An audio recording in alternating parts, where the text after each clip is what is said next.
Hello, my name is Mark Lepsock, and for my Violence in America presentation, I will be informing you on the case law of Midgett v. State in 1987. This case included Ronnie Midgett Sr. and took place in the state of Arkansas.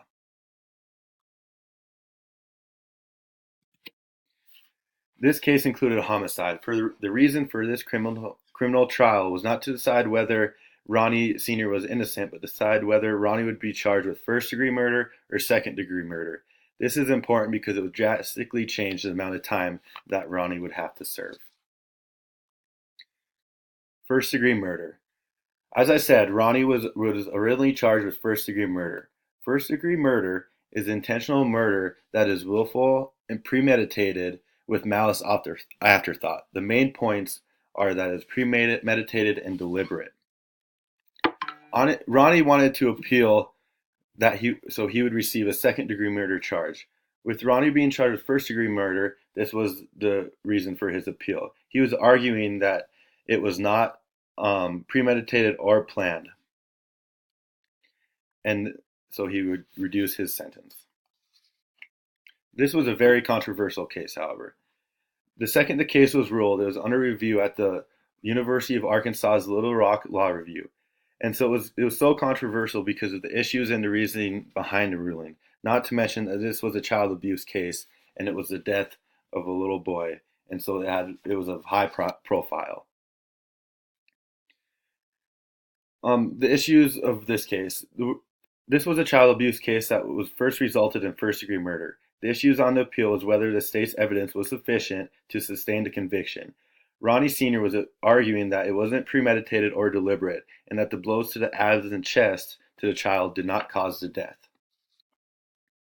Now, as we go into this case and the facts of this case and what led the court to their final decision, I want you to use the knowledge that you have gained throughout the semester and out of the book on the chapter of homicide and see how you would rule in favor of Ronnie Midgett, or if you would rule against him and give him first-degree murder.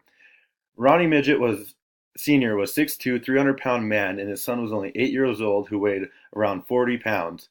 Previous evidence and reports show that Ronnie had been brutally beaten over the years.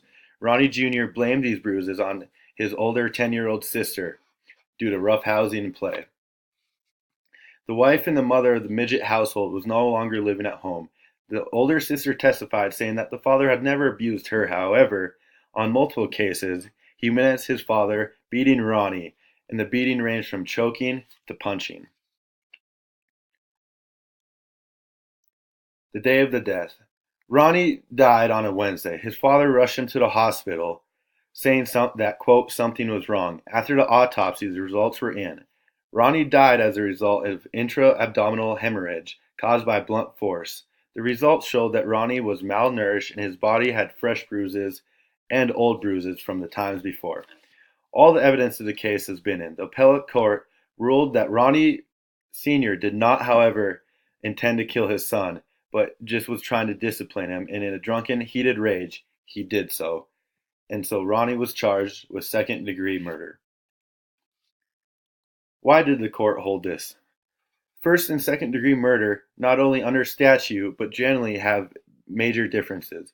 Unless the law changes, the court had to show premeditation and determination, which they could not do. Because of this, Ronnie went from 40 years to prison to only 20 years of prison. And this is what I found disturbing. The controversial case had many arguments opposing the ruling of how a guy who was deliberately beating his boy and constantly doing so and repetitively show that he did not mean to kill him. Actions of repetitiveness would lead by premeditation. Premeditation, which inferred from the facts around the killing, you do not need a long time to deliberate or to premeditate the killing. It can occur moments before the act. So they also argued that the beating of the child could have inferred before the perpetrator did his act. And it was a premeditated malice.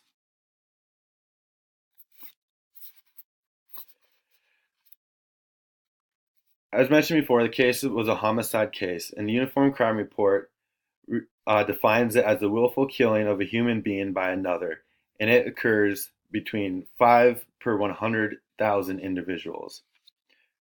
Gender, race, age of homicides. Ronnie Sr. was a white male who was over the age of 18. According to the FBI crime in the United States, the rate of murder offenders are this. Gender, males account for 64% of the murders, whites 31%, and the age was 31 of 18 was 62%. Over the 14,000 murders in 2012, the victim-offending relationships were very low. The family relationship had only 7.8%. Also, Ronnie Sr. did not use a weapon, which accounts for 50% of the homicides in 2012. Crime rates are always fluctuating. However, the late decline in homicides is caused of social change and criminal justice intervention. Drug markets have matured and stabilized, and economic expansion has offered job opportunities since the 20th century. Many of these are credited to that decline. One way the criminal justice system has influenced the decline in crime is increasing incarceration rates. Since the 1970s, prison population has drastically increased. About 25% of the drop in crime is credited to the higher incarceration rates. In conclusion, this presentation you learned the story of the killer, Ronnie Midgett Sr., in the case of Ronnie v. State of 1987. You also learned about homicides and how characteristic interventions may have affected the case. My name is Mark Labsock, and thank you for listening.